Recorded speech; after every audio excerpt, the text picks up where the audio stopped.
नमस्कार,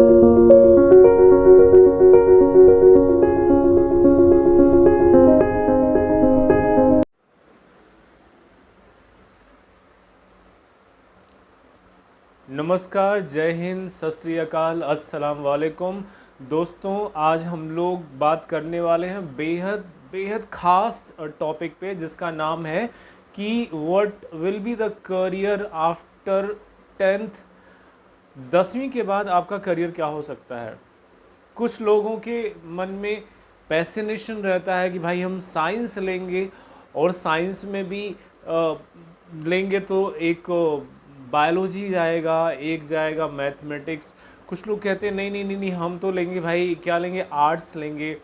लेकिन एक जो कॉमन ट्रेंड आज भी इतनी जानकारी के बाद भी बच्चों के दिमाग में एक गलत फहमी जो भरी जा रही है या उस जो बताई जाती है, आज उस गलत फहमी पे से पर्दा हटा देंगे हम लोग। और आज हम लोग एकदम क्लियर टू क्लियर इस बात की एनालिसिस करेंगे कि what will be the best career option after 10, और आफ्टर 10+2, या आफ्टर ग्रेजुएशन। ठीक है, सब चीज़ का एकदम प्रैक्टिकल एग्जाम्पल दिया जाएगा। आज के बाद आपके दिमाग में बिल्कुल किसी तरह का भ्रम नहीं होने वाला है। ठीक है, आप खुद ही जज करना इस वीडियो को देखने के बाद, कि अपने दिल पे हाथ रख के बोलना कि बॉस, मैंने जो सब्जेक्ट लिया है वो मेरे हिसाब से है कि नहीं। ज़्यादातर बच्चों को जैसे ही वो 10 पास करते हैं, अगर वो ज़्यादा मेरिटोरियस हैं, तो उनसे कहा जाता है कि बेटा तुम एक काम करो कि 10वीं के बाद मतलब इंटर में, मतलब 11th में तुम क्या ले लो, साइंस ले लो। और साइंस में भी जो ज़्यादा ब्राइटर स्टूडेंट हैं उनको कहा जाता है कि तुम मैथमेटिक्स ले लो। और ये काफ़ी हद तक ठीक भी है। जो ब्राइटर और ब्राइटेस्ट स्टूडेंट हैं, जिनका रीजनिंग पावर बहुत तगड़ा है, जिसका कैलकुलेशन पावर बहुत तगड़ा है, वो उनको तो ले लेना चाहिए mathematics, no doubt, at one line.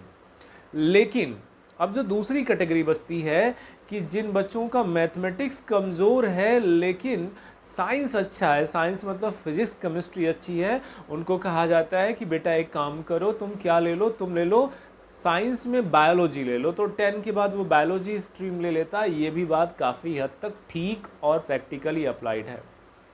लेकिन अब यहाँ पर डिग्री ऑफ डिफरेंस का जो अंतर आएगा, वो आपके जीवन की दशा और दिशा, मतलब डायरेक्शन और कंडीशन दोनों बदल के रख देगा। अगर आपने अपने दिल पर हाथ रख के ईमानदारी से ये पूछ लिया है कि तुम्हें क्या आता है और तुमने क्या लिया है, अगर वो दोनों चीज़ें मैच करती हैं, तब तो आप राइट पाथ पे हो। अदरवाइज, मैंने क्या बोला, अदरवाइज अगर आपने किसी के कहने पर कोई ऑप्शन ले लिया है, जैसे किसी ने कहा कि भैया तुम्हारा तो ड्राइंग बहुत अच्छा है तो बायोलॉजी ले लो। आपकी ड्राइंग अच्छी है तो आप ड्राइंग ले लो, उसका बायोलॉजी से क्या लेना देना है।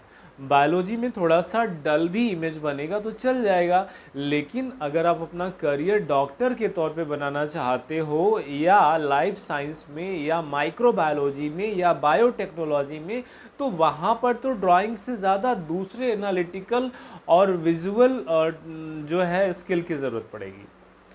तो यहाँ पे किसी के कहने पे मत जाकर के ये लेना, क्योंकि एक लिमिटेड स्कोप बन जाता है। अगर आप बायोलॉजी लेते हो तो आपके पास बहुत सुनहरा मौका है, दुनिया का बेहतरीन नौकरी जिसे डॉक्टर कहते हैं वो आप बन सकते हो। डॉक्टर भगवान का दूसरा रूप होता है, एकदम खुला हुआ आसमान है। लेकिन उसके लिए एक चीज़ याद रखना कि नीट जैसी जो परीक्षाएं होती है, NEET नीट वाली परीक्षाएं, इनमें जो इसेंशियल क्वालिफिकेशन है वो 3 सब्जेक्ट से चाहिए होता है। उसको क्या चाहिए, उसको फिजिक्स चाहिए, उसे केमिस्ट्री चाहिए, उसे बायोलॉजी चाहिए।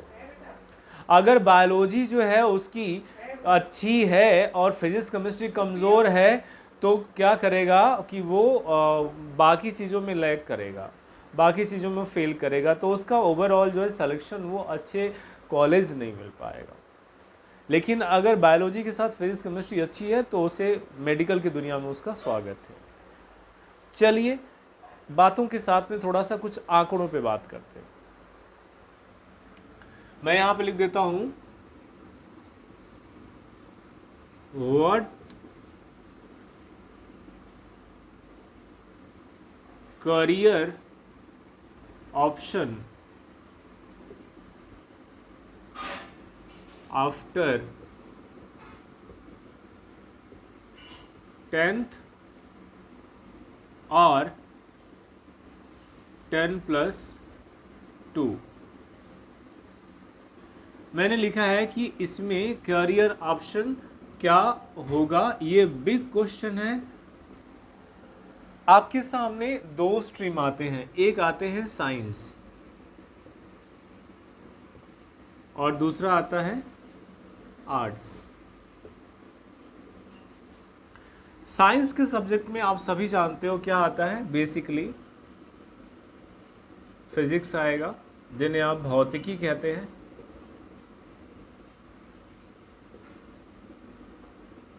दूसरा क्या आएगा, केमिस्ट्री आएगा, जिसे आप क्या कहते हो बच्चों,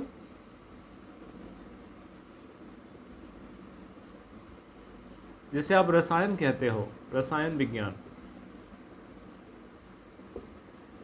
तीसरा आपका आएगा बायोलॉजी, जिसे आप क्या कहते हो, जीव विज्ञान। इसमें दोनों आता है, जीव विज्ञान। और चौथा बच्चों आएगा आपका, शॉर्टकट में लिखते हैं इसे मैथ्स, जिसे आप क्या बोलते हो, गणित। तो आपके सामने दो तरह के ऑप्शन रखे गए हैं। पहला है कि जिसे आप बोलते हो साइंस, और दूसरे वाले को क्या बोलते हो, आर्ट्स। इसे विज्ञान वर्ग कहते हैं और इसे क्या कहते हैं, कला वर्ग। ये सब तो आप जानते ही हो, ठीक है। ये कौन सा है, कला वर्ग है। कला वर्ग में मतलब ड्राइंग नहीं है, ड्राइंग नहीं है, इसमें कला वर्ग है। इसमें क्या आएगा आपको, इसमें आ जाएगा, देखते रहिएगा, हिस्ट्री, ज्योग्राफी, पॉलिटी, क्या है, पॉलिटिकल साइंस को बोलते हैं, सभी जानते होंगे आप में से ज़्यादातर। चौथा आ जाएगा इकोनॉमिक्स,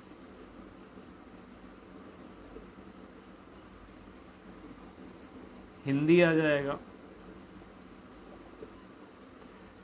लैंग्वेज में इंग्लिश भी आ जाएगी आपकी, ये लैंग्वेज भी हो जाता है। सामने आपके दोनों चीज़ें मैंने लिखी है।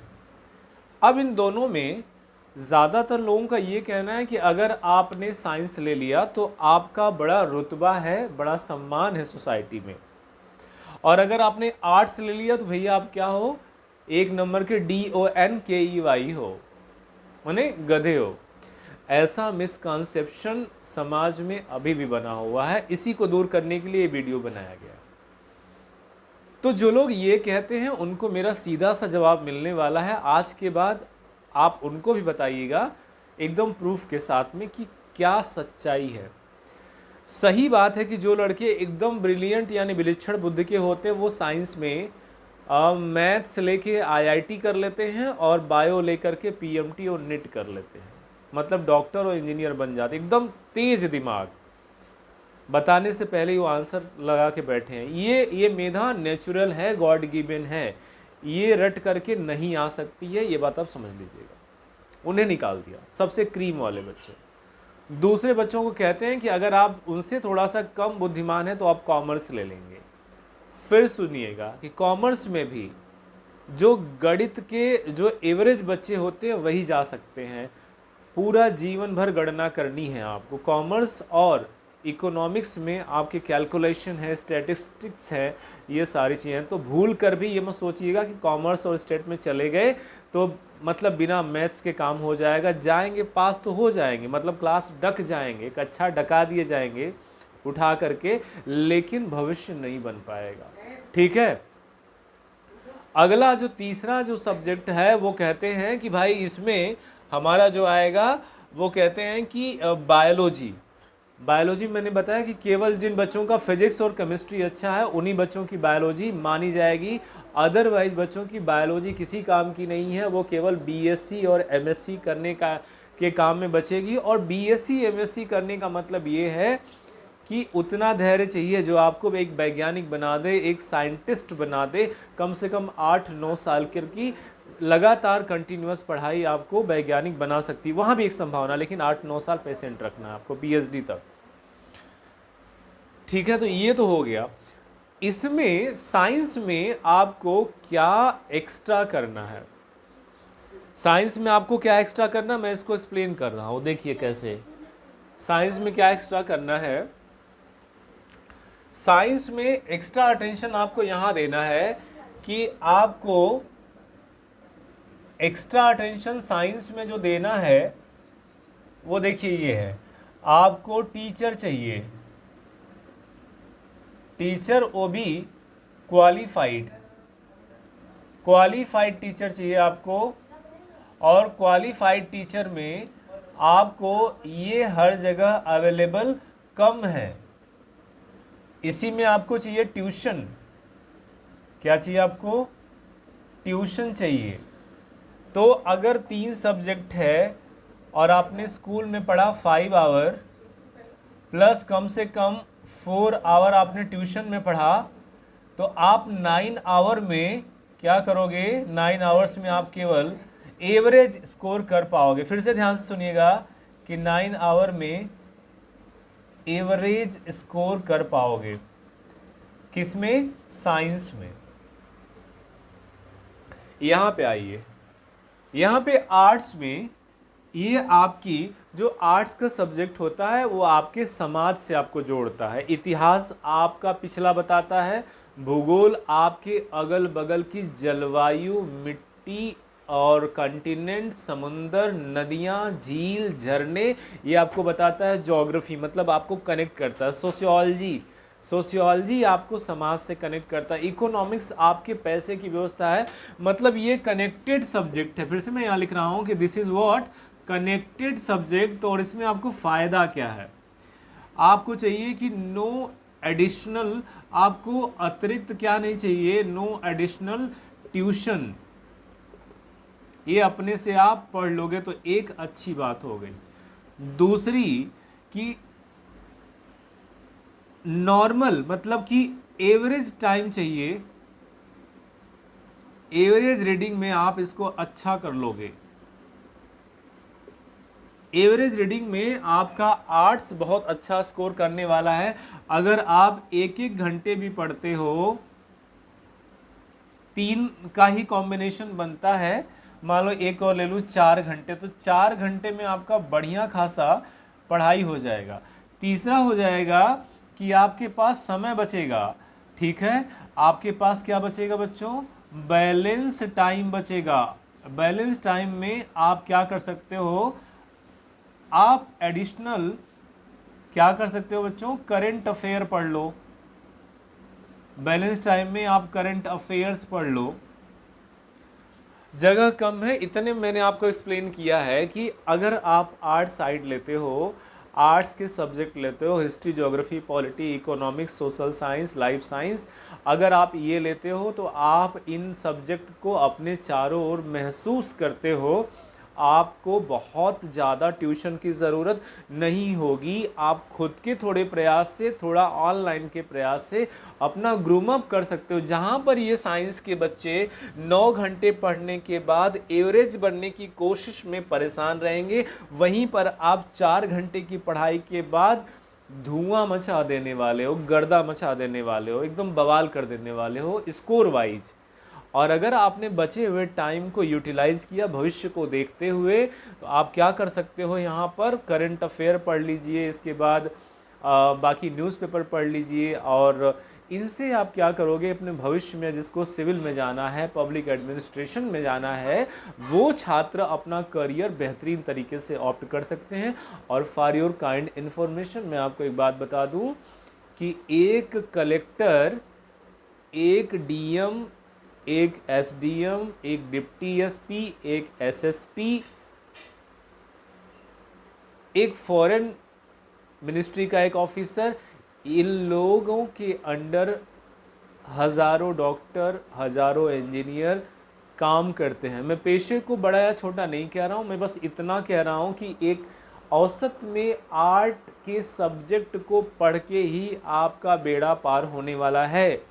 कलेक्टर आप बनोगे तो आर्ट्स के सब्जेक्ट की गंगा नहा करके ही आप पार निकलोगे। बैतरणी आपका आर्ट का सब्जेक्ट ही है। साइंस केवल 2 क्वेश्चन पेपर आते हैं यूपीएससी में, जो भी आप एक अपना सब्जेक्ट ले लीजिए, बाकी के बाकी सारे GS1, GS2, GS3, GS4 ये सब आर्ट्स है। तो जब घूम फिर के पढ़ना ही है मेरे को, तो मैं क्यों ना 10th के बाद में ही आर्ट्स के सब्जेक्ट ले लूँ जो मुझे पसंद आ रहा है। थोड़े से अपने टीचर के मार्गदर्शन, थोड़े से ऑनलाइन की मदद की से आप जैसे 10 पास करोगे, 10 के बाद तुरंत आप सब्जेक्ट अपना आर्ट ले लो, 2 साल इंटर में आर्ट्स अच्छे से पढ़ो। और मैं तो ये कहता हूँ कि NCERT में इतना प्यारा कॉम्बिनेशन बनाया हुआ है कंटेंट वाइज कि आपका बिल्कुल बेस तैयार कर देगा। 12th पास करो, ग्रेजुएशन में जाओ, और ग्रेजुएशन में क्या करो कि सारी स्टैंडर्ड बुक्स को 2-3 बार पढ़ लो। आपका फाउंडेशन बन गया, उस पर पिलर बन गया, छत ढला गया, और उसके बाद में कहीं से टेस्ट सीरीज उठा के कर लो, आपकी यूपीएससी की प्रिपरेशन तैयार हो गई। अब आप उस युद्ध में, उस महायुद्ध में लड़ने के लिए बिल्कुल योग्य हो गए, जिसे भारत की सबसे बेहतरीन नौकरी कहते हैं। वो क्या है? DM, SDM, डिप्टी SP, नायब तहसीलदार, और क्या कहते हैं IFS, IRS, ठीक है, IAS, IPS, ये सारी नौकरियों का रास्ता आपको आर्ट्स के माध्यम से जाएगा। तो मेरा आज इस वीडियो में आने का मतलब बस यही था कि जो बच्चे 10th पास कर लिए हैं वो अपने मन पर हाथ रख के पूछ लें कि क्या उनकी ब्रिलियंसी का लेवल टॉप लेवल का है, तो they are most welcome in the world of science like biology and maths. वो डॉक्टर साहब, इंजीनियर बन जाए। इसके बाद जिन लड़कों का अच्छा फिजिक्स है वो भी PMT में जा सकते हैं, लेकिन जिनका बॉस फिजिक्स अच्छा नहीं है, केमिस्ट्री अच्छा नहीं है, केवल दूसरे के चढ़ाने पर चने के पेड़ पर चढ़ गए, तो गिरना तो आपका तय है। आज नहीं गिरोगे, 2 साल बाद गिरोगे। जुगाड़ से किसी तरह अगर आपने 11th-12th पास भी कर लिया तो BA और BCom में आपका बेड़ा गर्क हो जाएगा। तो समय दीजिए अपने आप को, एकदम से जल्दी से एडमिशन में अपने सब्जेक्ट मत चूज़ कर लीजिए। समय दीजिए, 2 दिन 4 दिन मूल्यांकन करिए अपना, और अगर समझ में आए तो आर्ट्स के सब्जेक्ट को एकदम चट हाथों तुरंत उठा लीजिए। और मेरी अपनी कुछ वीडियोस रहती हैं, और न जाने मेरे से हज़ारों लोग हैं जिनकी वीडियोस पड़ी हैं आर्ट्स पे, प्यारी प्यारी वीडियो हैं जो आपको क्लासरूम वाली फीलिंग यूट्यूब पर करा देंगी, ऑनलाइन चैनल पर करा देंगे। उसे देखते रहिए, और अपने को भारत की बेहतरीन नौकरियों के लिए तैयार करना है तो आप आर्ट्स के सब्जेक्ट ज़रूर ले लीजिए। मैं आपके सामने एक प्रत्यक्ष प्रमाण हूँ। मेरा 12th भी बायोलॉजी से है, अच्छी खासी तैयारी थी। PMT में BMS क्रैक हुआ, BMS नहीं लिया मैंने क्योंकि MBBS चाहिए, थोड़ा और एफर्ट डालने में कहीं कमी हो गई, फिजिक्स में कुछ स्कोर कम हो गया, तो मेरा नीट क्वालिफाई अंततः MBBS के लिए नहीं हुआ। डोनेशन के लिए भाई ज़्यादा पैसे नहीं थे, तो हमने फिर क्या किया, BSc कर लिया, और ऐसी वैसी यूनिवर्सिटी से नहीं, भारत की बेहतरीन यूनिवर्सिटी से BSc किया। लेकिन वहाँ से करने के बाद भी हायर एजुकेशन के लिए पेशेंस नहीं था, MSc PhD के लिए, तो फिर दोबारा से U-टर्न लेकर के आर्ट्स में आना पड़ा। हालांकि वो पढ़ाई काम आई, और उससे मुझे कॉन्सेप्ट मैपिंग में बहुत मज़ा आया, और आज ठीक ठाक जीवन चल रहा है, क्योंकि आर्ट्स की बहुत देन है। पिछले 7-8 सालों से आर्ट्स के सब्जेक्ट पढ़ रहा हूँ, पढ़ा रहा हूँ।